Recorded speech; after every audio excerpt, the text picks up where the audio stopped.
Good morning students. In the last class we learned about different types of clothes. We learned about special clothes for that were uniform and traditional dresses. And we learned that how uniforms make us give us a sense of belongingness and a sense of pride, and they help us recognize of the profession of a person. For example, which team they are playing from. For example, doctors and nurses, they usually wear white coat and white clothes, so things like that. And we learned in traditional clothes that in traditional clothing, people of a specific state, of different states, they wear different clothes according to the tradition of the place and the climate of the place. So that is how we learned.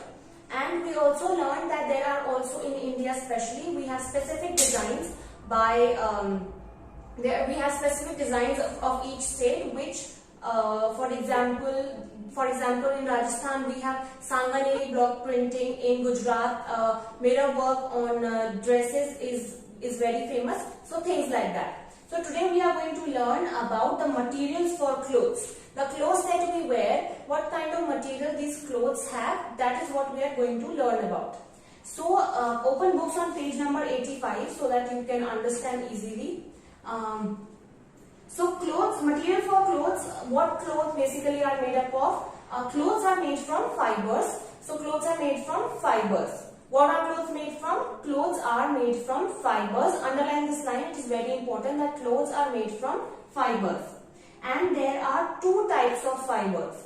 First is natural fiber, then the man-made fibers. So there are two types of fibers, and fibers are used to make clothes. And there are two types of fibers, which are natural fibers and man-made fibers. So now we are going to learn about the natural fibers. So by the name we can tell natural fibers means the fibers that we get from the mother nature, that we get naturally, that we don't have to produce on our own. So natural fibers are those fibers which are obtained by us from the nature, for example plants, animals and insects. So these are natural fibers. So definition of natural fibers are fibers that are obtained from natural sources such as plants, animals and insects. So who all provides us with natural fibers? Three things: plants, three living beings, that are plants, animals and insects. They provide us with the fibers and they are called natural fibers. For example, from plants, the fibers that we get are cotton, linen, flax and jute.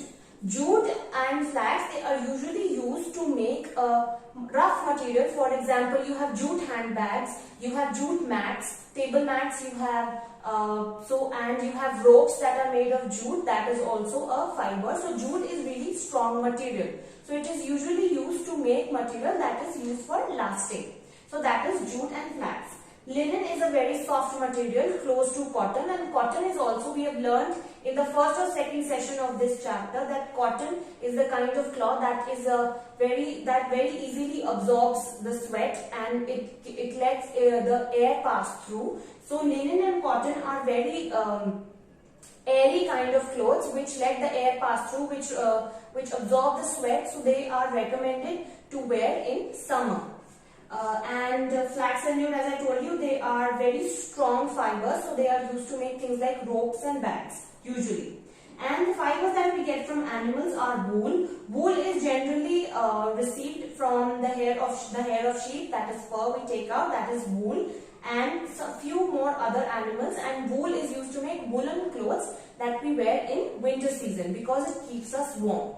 So wool we get from sheep and a few more animals, and we also get silk from insects, or silk from insect only. So we get silk from the silkworm, which makes the thread, and we use that thread to make clothes of silk. Silk also it keeps us warm. So silk has different qualities, and different qualities of silk helps us in different kinds of seasons. So these are the natural fibers. Natural fibers are the fibers that we obtain from the natural sources like plants, animals and insects. So these are the natural fibers. Now we are going to move on to man-made fibers. Now man-made fibers, as you can again tell by the name man-made, they are man-made fibers. So they are the fibers which are made by the man, which are made by us. So they are made by us in the factories. So we manufacture these fibers on our own. We don't get them from the nature. They are produced by us in the factories. So the fibers that are made or manufactured in factories, they are known as man-made fibers. So the good thing about man-made fibers is that they are very easy to maintain. For example, if you get a stain on a man-made fiber, it is very easily washable and it is very easily removable. So that is one plus point of man-made fibers, that they are very easy to maintain. But man-made fibers, they do not absorb any sweat and they do not let any air pass through. So in your books also a question is given, in which weather should we wear nylon clothes? Now nylon is a man-made fiber, and some more examples of man-made fiber are lycra, nylon, rayon and polyester. So they are lycra, nylon, rayon and polyester. So in which season should we wear clothes made up of man-made fibers? Can anybody tell? So we can wear, because they do not absorb any sweat and they do not let any air pass through. So we usually should wear them in which season? Try to write your answers in here on your own. In the next class, I will tell you the answer. So try to do some research also on this topic. The different types of man-made fibers, how they are made, and different natural fibers, how they are made. So things like that. So man-made fibers are fibers that are made in factories by humans, and they are very easy to maintain. They do not absorb any sweat. They do not let any air pass through. Examples of some man-made fibers are lycra, nylon, rayon and polyester. Now these are the topics for today. You have to make sure that you revise this topic very thoroughly, and that is all. Thank you and have a nice day.